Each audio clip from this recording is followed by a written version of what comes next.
Okay, thank you. Just like Jeff Pullen did on Sunday, I want to start the talk with taking off my shirt. Just in order to reveal something about my past.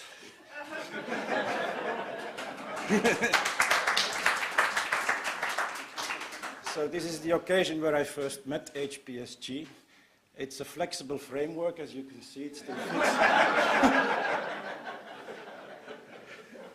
Which is, of course, a tribute to the framework and its inventors.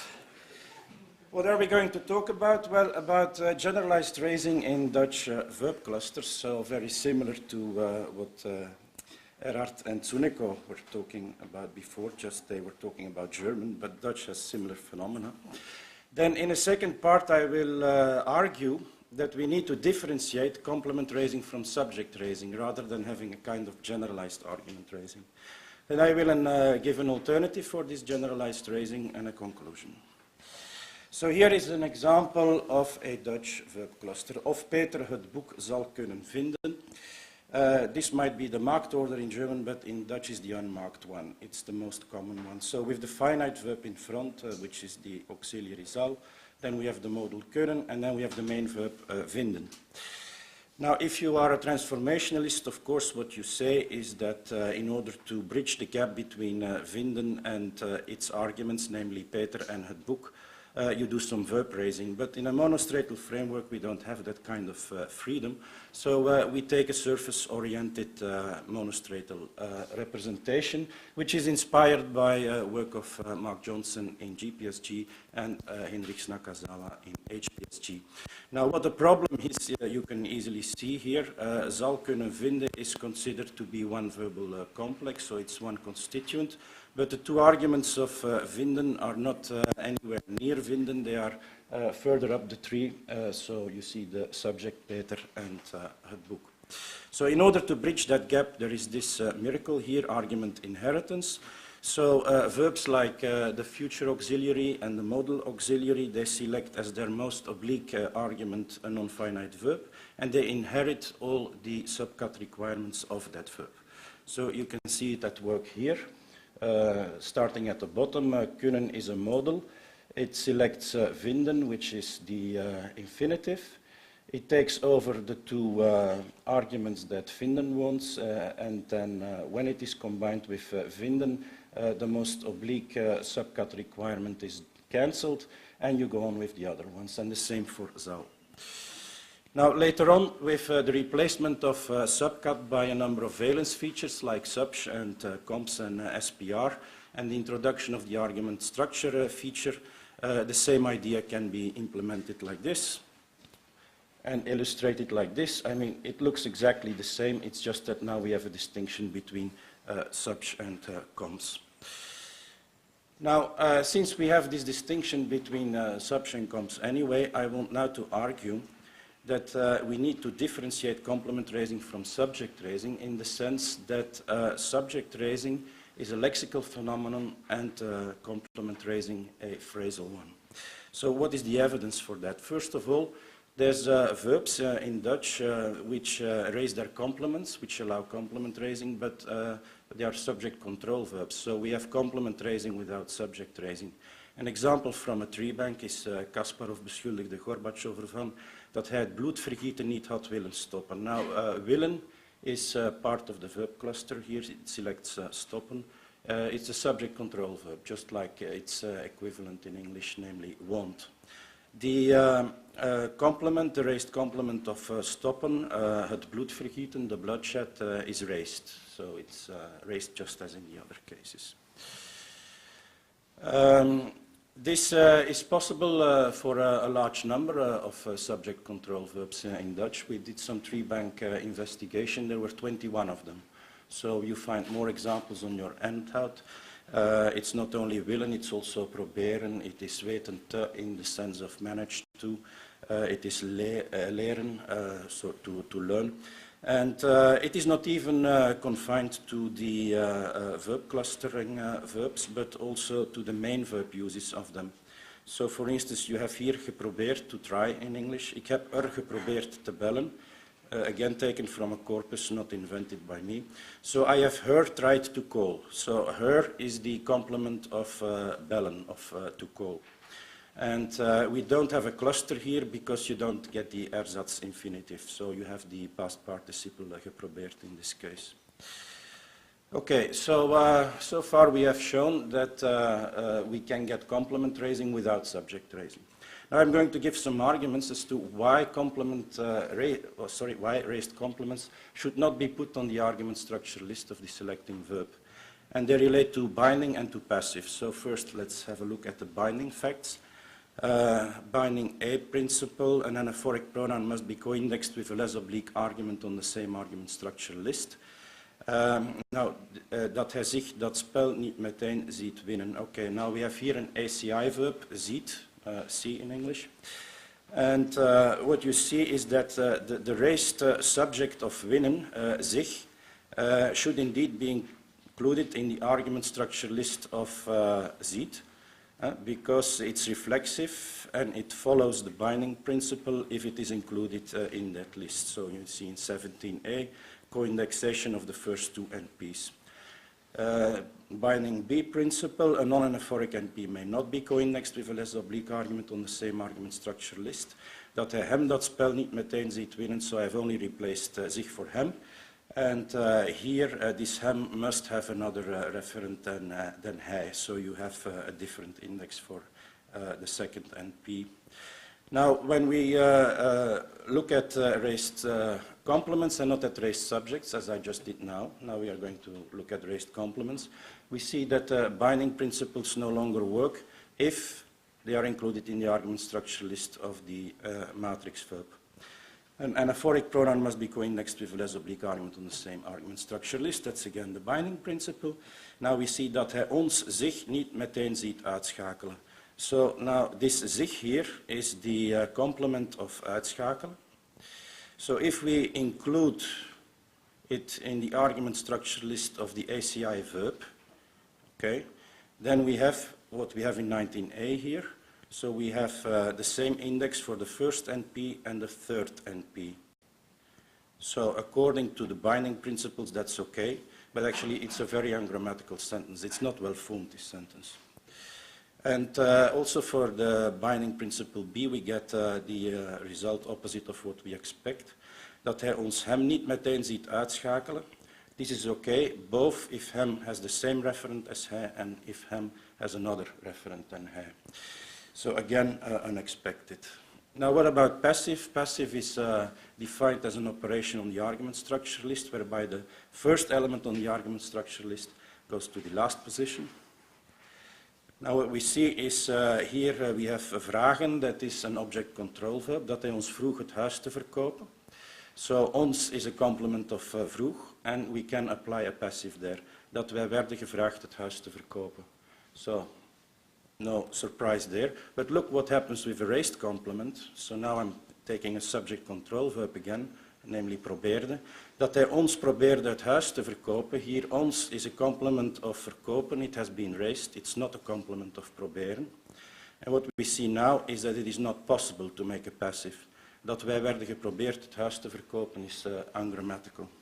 So both for keeping the binding principles intact and for keeping the formulation of the passive intact, we should indeed treat raised subjects as elements of the argument structure list of the selecting verb, but not raised complements. So what is now the alternative?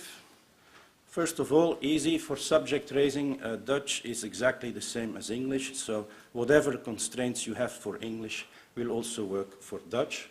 And these are lexical constraints, so they are related to lexemes.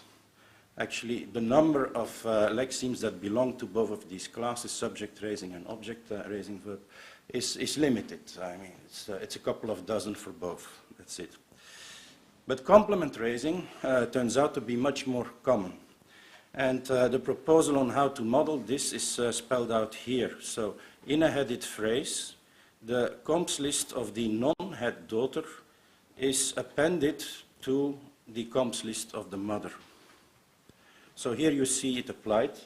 Het boek zou kunnen vinden. So what you see is that the subject and the complement of vinden are treated differently. So its subject is taken over by kunnen, so we have subject raising, but its compslist is directly percolated to kunnen vinden, to the verbal complex as a whole, and is passed on and then realized as a dependent of the verb complex.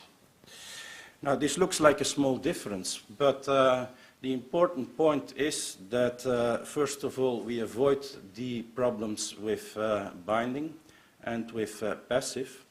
And more important, it opens the way to a generalization to other categories. It turns out that this type of complement raising does not only occur with verb clusters, but also we get raising out of prepositional phrases.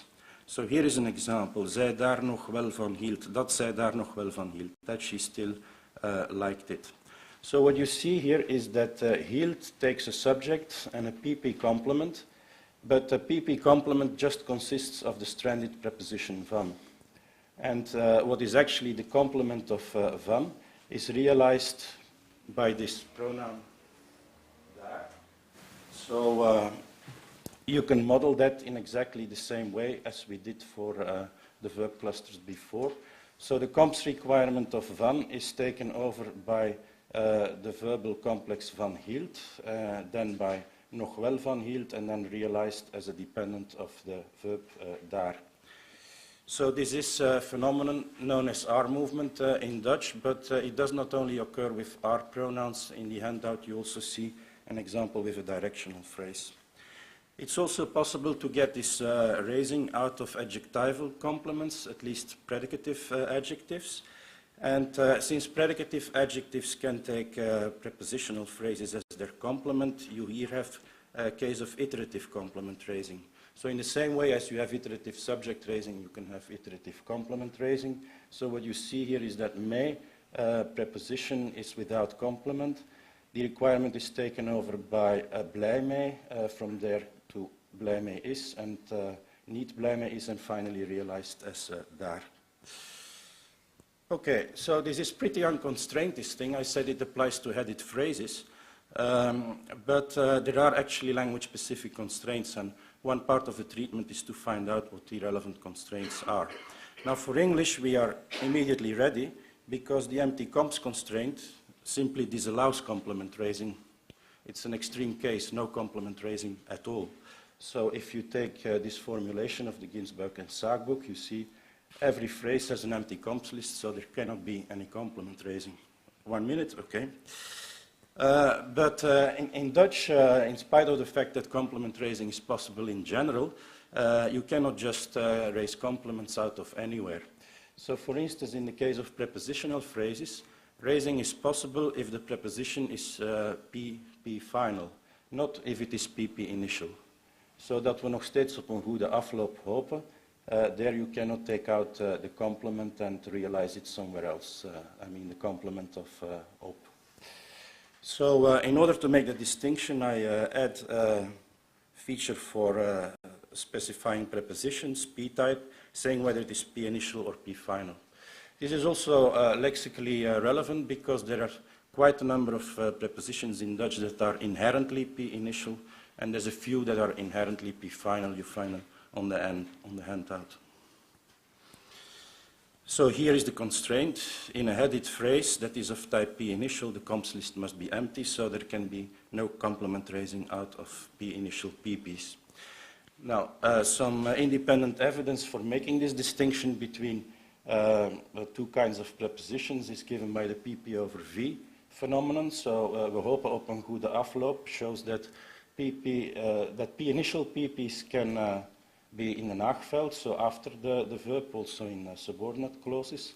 This is not possible with P final PPs. Dat hij hoopt erop, dat hij er hoopt op. And since the only prepositional phrases that allow complement raising are the P final ones, so we can't get P final in the PP over V position.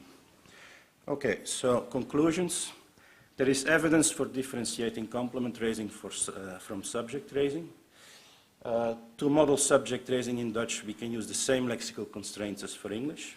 To model complement raising, I propose a constraint on headed phrases which appends the possibly non-empty comps list of the non-head daughter to that of the mother.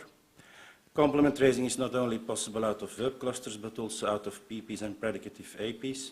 And constraints on complement raising take the form of requirements on the comps lists of phrases, with the empty comps constraint as a limiting case. Thank you.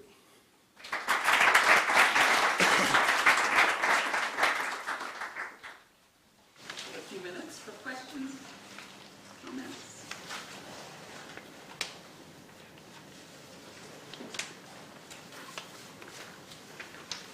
Yeah. So you give up something. What you have to give up, I think, is the relationship between the comps on the phrase and the comps on the head. They can no longer be, the comps on the head, the comps on the head and the argument structure. So normally... No. Okay. No, it's actually one of the advantages of this system. Where is it?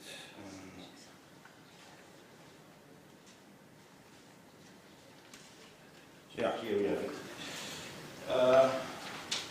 So the argument structure list of Cullen contains two elements.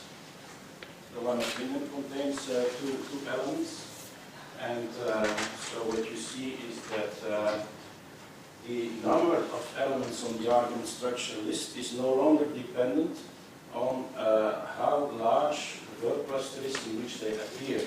Because with generalized argument raising, you get a kind of variable length for your argument structure list.